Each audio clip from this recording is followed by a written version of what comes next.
ஒரு நிமிஷம் கேளுங்க. ஒரு தகப்பனுக்கு இரு பிள்ளைகள்.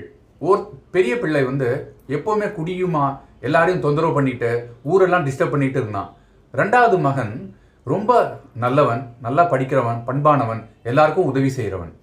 ஒருத்தர் அவன்கிட்ட அந்த ரெண்டு பசங்கள்ட்ட கேட்டாரு, நீங்க ரெண்டு பேரும் ஒரே தகப்பனுக்கு இருந்தாலும் வேற வேற மாற்று கேரக்டரா இருக்கீங்களே எப்படின்னு. ரெண்டு பேரும் கொடுத்த பதில் ஒன்னே ஒன்று தான், நாங்கள் எங்கள் அப்பாவை பார்த்து தான் வளர்ந்தோம் அப்படின்ட்டு. முதல் மகன் சொன்னா, எங்கள் அப்பா இதே மாதிரி தான் குடிகாரர், எல்லாருக்கும் தொந்தரவு செய்வார், எல்லாத்தையும் பணத்தை வாங்கிப்பார், நானும் அதே மாதிரி தான் இருக்க ஆரம்பிச்சிட்டேன்ட்டு. ரெண்டாவது பையன் சொன்னா, இப்படிலாம் இருக்கிறனால எல்லாருக்கும் தொந்தரவா இருக்கு, நாம அது மாதிரி வாழக்கூடாது அப்படின்னு நினைச்சு எல்லாருக்கும் உதவ ஆரம்பிச்சேன்ட்டு. நாம என்ன நினைச்சு என்ன இந்த உலகத்துல நமக்கு எடுத்துக்கிறோமோ அப்படிதான் நாம அந்த கேரக்டராகவே மாறிடுவோங்க. அதனால நல்லதை எடுத்து நல்லதையே நாம உள்வாங்கி நல்லதையே திரும்பி கொடுத்தோம்னா அந்த யூனிவர்ஸ்லேருந்து உங்களுக்கு நல்லது வரும். நீங்களும் நல்லது எல்லாருக்கும் செய்ய ஆரம்பிப்பீங்க. முயற்சி செஞ்சு பாருங்க, நல்லதை பார்க்க ஆரம்பிங்க, நீங்க நல்லபடியா